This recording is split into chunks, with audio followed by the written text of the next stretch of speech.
Alors la deuxième séance de ce cycle sur l'adaptation au cinéma de l'écran à l'écrit ou de la page à l'image est consacrée à Jules et Jim d'Henri-Pierre Rocher, adapté par Truffaut.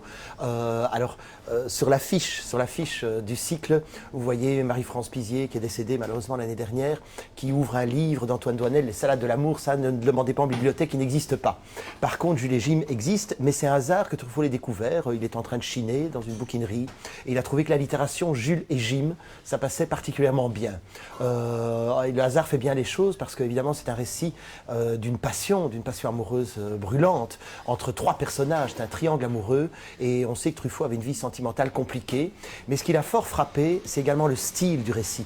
C'est-à-dire qu'Henri-Pierre Rocher, d'abord il écrit Jules et Jim à 76 ans. Truffaut, il en a moins de 30 quand il commence à avoir le projet d'adapter le roman. Donc il dit, je vais devoir essayer d'avoir une mentalité de vieillard, c'est-à-dire de voir les choses avec un recul et une sérénité. Effectivement, c'est un film, la plupart des gens ont un souvenir extrêmement dynamique, de vitalité, parce que Jeanne Moreau est éblouissante, et je veux dire qu'on a ce souvenir extrêmement chaleureux, pétillant de Jules et Jim, et on oublie complètement que ça se termine quand même par Catherine, qui aimait deux hommes et qui se suicide en entraînant Jim dans la mort avec elle. Voilà, c'est très curieux qu'on a un souvenir parfois des films qui est tronqué en fonction de leur ambiance générale. Mais donc, le récit, sinon, est extrêmement serein et le style est très elliptique. Ce sont des phrases très courtes, très simples, et on sait que la simplicité, c'est pas évident. Et Truffaut était absolument fanatique de la prose de Jean Cocteau, qui lui aussi écrit dans des phrases extrêmement ramassées. Et ce qui est intéressant, c'est qu'il a essayé dans son film de garder cela, c'est-à-dire de garder un style cinématographique qui soit aussi ramassé, elliptique, rapide et pas du tout sentimental. Truffaut, c'est toujours la passion qui domine dans ses films, mais jamais les sentiments. Il est beaucoup trop retenu pour ça, beaucoup trop pudique, et ça donne une force à ce film.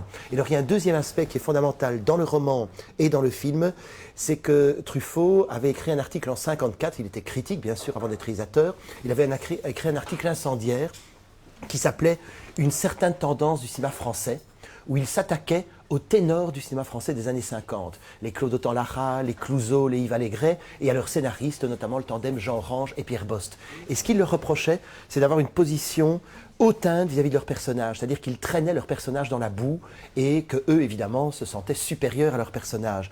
Et ils détestaient aussi les pièces de boulevard où on a le triangle amoureux, la femme, le mari, l'amant. Alors le mari est le cocu imbécile et l'amant est prestigieux et est traité, lui, avec beaucoup de condescendance par les auteurs. Et lui, ce qu'il a fait, ce qu'a fait Henri-Pierre Rocher dans le roman, c'est de traiter d'un triangle amoureux où les trois personnages sont vus avec la même empathie. Il n'y a pas un méchant et un mauvais, il n'y a pas un beau et un laid. Je veux dire, ils bénéficient tous d'une égalité de regard de la part de Truffaut. Et c'était révolutionnaire à l'époque. Il faut savoir que quand le film est passé à la RTBF, il y a eu des centaines de lettres de protestation. Aujourd'hui, je pense que n'importe qui voit Jules et Jim pour ce qu'il est, c'est-à-dire un chef-d'œuvre du film d'amour et un des tout grands films de Truffaut. Alors, ce qui est aussi admirable dans ce film, c'est que c'est la nouvelle vague. En 62, Truffaut avait fait les 400 coups, 59. Ensuite, il a pris un bide avec Tiré sur le pianiste, qui est pourtant une formidable adaptation d'un polar américain. Et ensuite, il fait Jules et Jim.